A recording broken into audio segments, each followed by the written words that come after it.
So yesterday morning I woke up and I found this message in my inbox, my author inbox, I should say. And it says, "Hi Garrett, I've been reviewing epic fantasy that centers on dynastic legacy, contested power, and morally complex inheritance, and the heirs of Menenius immediately suggest a story operating at that intersection of lineage and destiny.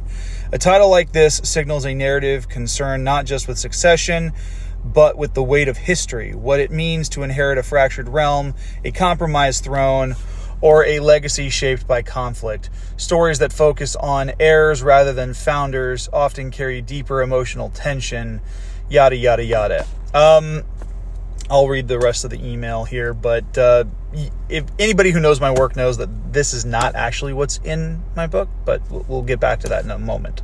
The email continues. "I'm particularly interested in how the novel navigates questions of loyalty, bloodline, and legitimacy. Whether the conflict unfolds through court intrigue, battlefield strategy, or internal rivalry, the core thematic engine appears to revolve around identity under pressure, who deserves to rule, who is willing to sacrifice, and what cost power extracts from those who claim it. If the narrative also explores shifting alliances, moral ambiguity, or the unraveling of a once stable order, that positions the book within the tradition of character-driven epic fantasy rather than purely spectacle-based storytelling." Okay, apparently this person did not actually read the blurb on the back of my book. "Through the creative pen and my broader editorial work, I spotlight speculative fiction that blends expansive world building with intimate ethical conflict. I'd be interested in exploring whether the heirs of Menenius might be a fit for a strategic editorial feature focused on generational power struggles, legacy-driven fantasy, and constructing politically layered secondary worlds. If this aligns with your current promotional direction, I'd be glad to discuss next steps. Joanna Penn, CEO and founder of The Creative Pen." So I actually looked up this author and this website. The website's legitimate. The author's legitimate, and I'll come back to that in a moment. And as professional as this email reads, there's something that just, especially with the bold print, it just smacks of AI.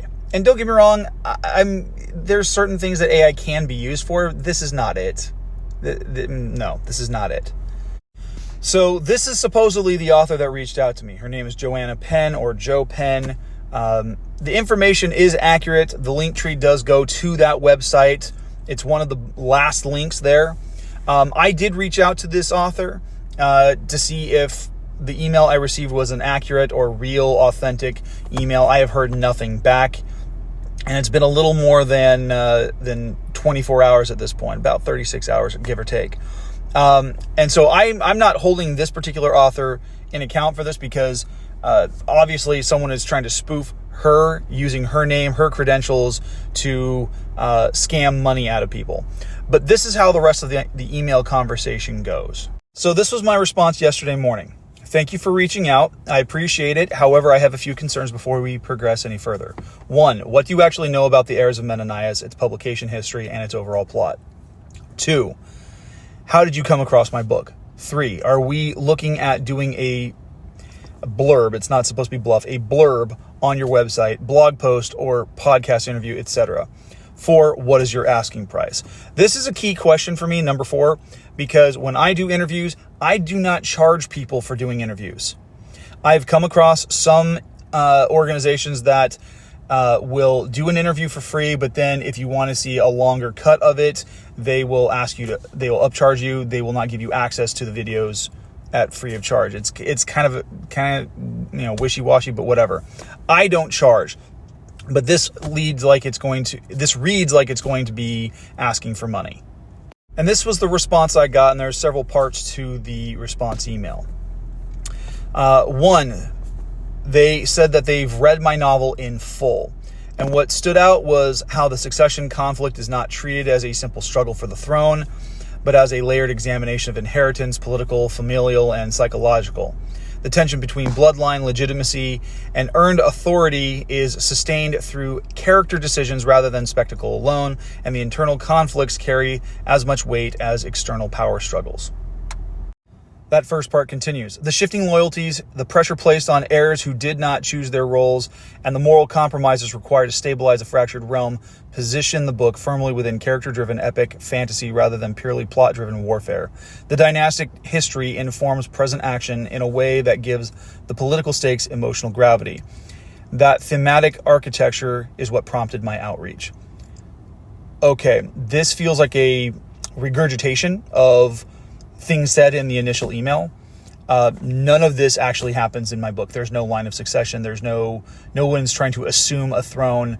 The title characters are actually the villains, and they're just reassuming power that they already had. Then part 2. I actively review epic and politically layered fantasy, blah, blah, blah, blah. Your novel surfaced during that research. Okay, interesting. This was the question about format. They said this would not be a blurb or superficial mention. My editorial features are structured, long-form placements designed for intellectual depth and long-term discoverability. Depending on alignment, that could include strategic thematic feature, structured author interview, a focused blog spotlight, an in-depth written Q&A feature. The format is selected based on the strongest positioning angle for both the book and the readership. Okay, again, a lot of this is feeling very AI generated in the way the responses are done. No human being actually talks like this, not even during a pitch meeting. They pitch it as an investment, not a cost, but they said the fee for a strategic editorial feature is $623. That is a weird number, $623. I kind of want to see what the breakdown of the cost is, like what the itemized listing is, because 623 is not a round number. Most of the time when you're dealing with someone who's actually trying to charge you for their services, they want something that's a round number. This is very weird. It's very specific, very scammy, and it makes my skin crawl. So this is part of why I reached out to the actual author, but why I followed up with the next message. This is my response. Joanna, I don't appreciate you lying and claiming you've read my book when I can tell by your response to my question that you haven't even read the back cover synopsis, let alone open the front cover. I'll give you one chance to win me over and prove me wrong if you will highlight a passage or character interaction from the book that stood out to you from the story, The Heirs of Menenius. The reason why I ask this is because at no point in my book do I deal with actual inheritors or inheritances or a fractured kingdom. The 5 kingdoms are just that. There's 5 kingdoms, 5 rulers, and the heirs of Menenius are actually the villains of the story. Menenius was a warlord from 250 years in the past. His heirs, his sons, have remained hidden in positions of power, and they're going to consolidate that authority and take over the 5 kingdoms. That's the whole point. So this is the response I got this morning. I completely understand your frustration, yada, yada, yada, yada, to prove I actually engage with your world, aside from the succession, but the mists and the unique bond they share with their companions. There's only one mist, Gavin. He's the dragon mist. Specifically, the interaction that grounded the story for me was early on with Hadrian, the ranger, and his connection to the dragons. First of all, Hadrian is a name used in the title for book 4. Gavin is the ranger. Then she talks about the princess mage, Caitlin. Caitlin is not a character in my book. There's no Caitlin in my series. Then she mentions the priest in training. Again, this is taken from the blurb on the back cover. She named him Julian. Julian is not a character in my book.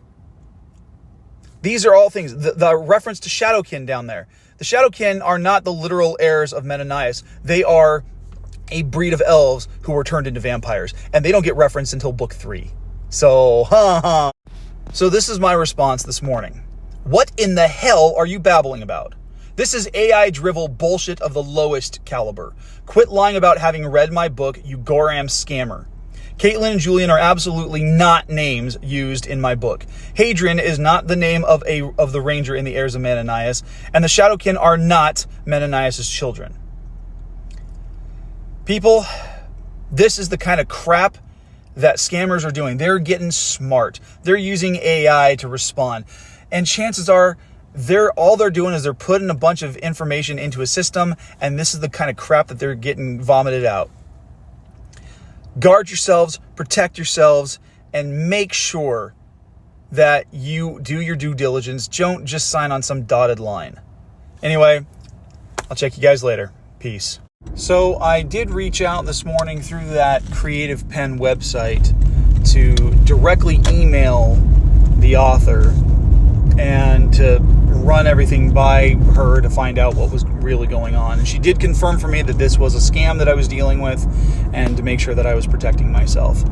And I was actually amazed by how quickly she responded. So that was awesome. So yeah, there's a huge issue with scammers trying to claim themselves to be other authors, using someone else's credentials to try and scam people. So make sure that you are aware. If you are following some of these authors whose accounts are being spoofed, please make sure to inform them so that they know what's going on, so it can be reported accordingly.